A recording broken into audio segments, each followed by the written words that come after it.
Hello there YouTube. I've decided today just to go through Robert J. Lifton's 8 criteria for thought reform. This can be applied to any number of different cults, different beliefs, and assess how dangerous, how manipulating, how truly cultish they really are. The first one is basically control of information, communication within the environment and with individuals, resulting in a significant degree of isolation from society at large. This control of what the individual sees and perceives can take place in many different ways. It can be something as simple as simply suggesting that only people of this belief, this particular belief you're told to believe in, is the one way. Some of the cults out there use certain terms to describe people outside of the group. Abusers, haters, subversives, demonic possessed, or whatever, to try and suggest that people outside the group are somehow inferior, or should be hated, or should be defended against, because they are not in the one true way, or they're dominated by dark forces. It varies with every cult. There are slight differences, slight variations.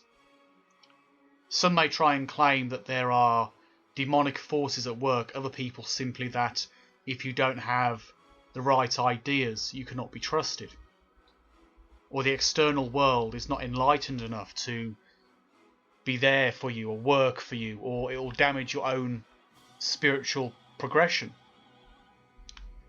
With this kind of idea going on, they can prevent you from developing fully into who you are, or being who you are around other people. Instead, you're always at a distance because you're part of this special group. Whether you call yourself the chosen people or enlightened or whatever, you're restricting your reality, your environment, your existence as a human being, allowing yourself to become simply controlled. The second criteria for mind reform is a form of mystical manipulation which is present in pretty much every cult to some degree. You try and manipulate experiences that appear to be spontaneous, but in fact are planned, orchestrated by the group or its leaders in order to demonstrate divine authority, or spiritual advancement, or some special gift or talent that will then allow the leader to reinterpret events, scripture, and the experiences as he or she wishes. Through this process, you can be made to believe certain synchronicities are part of a greater plan. Oh, this happened to you in your past because you weren't on the right track. This happened to you now because you are on the right track. And through the correct interpretation, a very subjective interpretation, they can make you believe almost anything. Anything of any kind. Whether we talk about certain groups saying if you believe in this, then you will go to heaven. And if you believe in that, oh, you will go to hell. But of course, through this we can prove it, because hasn't your life been better since you joined us? Haven't you been happy? And through the blind obedience and brainwashing, you believe that you're happy. Through the interpretation, the support, the love bombing within your group, they make you believe the things around you are part of a greater truth, the big picture, the mystical truth, the spiritual truth. But it's about control. A very common characteristic is a demand for purity. where the world is viewed as good, bad, black, white, pure and impure. And the members are constantly forced, told it's the important thing to do, it's the vital thing to do, to conform to the ideology of the group, to strive for perfection, for enlightenment, for progression, to become a perfect vessel, or who you truly are in the eyes of the group or the cult. In this, they demand certain levels of, well, control. They promote the idea of you should feel guilt for this or guilt for that, shame. And they use other techniques to do this, including forcing away friends and family. People who might save you from a cult system, they force those away, because that is something which could break the control.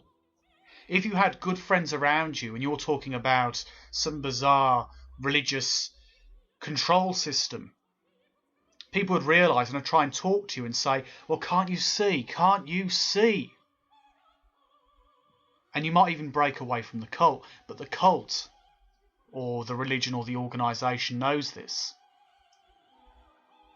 The techniques in place are there to ensure people sever those ties, like saying something as simple as spiritual family. Oh, those are your family, but they don't understand you because you've found the truth. They're still deluded. And if you can't bring them over to us, to the truth, to the actual genuine spiritual truth, then you should sever all ties. You've got a spiritual family now. Your brothers and sisters of the church, of the temple, of the group. Our guru is like father or mother. That kind of mentality, it ensures that you become more and more embedded in the cult, seeing them as your family and casting away all these supposedly impure elements, like people who might help you. The idea of confession, the idea of sin for any reason. You had a negative thought, you've talked to the wrong people, you've got the wrong ideas, you need to confess. If you don't confess, you can't move on, you can't progress. The idea of confession is a good way of getting information on people. And if you should choose to leave the group, what should happen? Oh, that information can be used against you, of course. How best to centralise a cult than to have as much information on them as possible, as much control. You had a negative thought, you were feeling depressed earlier today. Well, you need to confess that. Not because it's a crime, of course, but it's made to feel like a crime. You've had doubts. You've had this. You've been told things by people you shouldn't be talking to. Sin, sin, sin. The attitudes and ideas of people. And they're told it's false.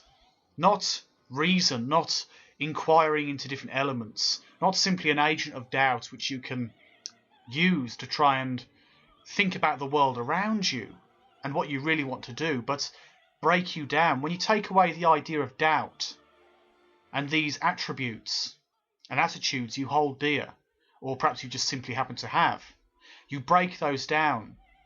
It's taken away your ability to escape from the organisation.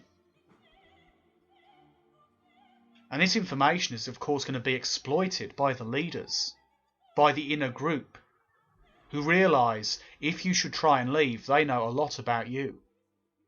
Too much, which they can use to control your actions, whether to silence you and prevent you from destroying the cult or damaging its reputation, or they can destroy your reputation per se and make you suffer, either drawing you back into the cult or making you so unreputable as to be irrelevant in terms of actually criticising the cult organisation.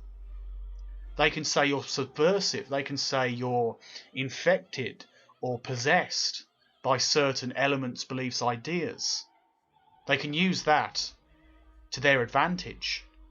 That's why confessions are so common in many of the cults and religions around the world.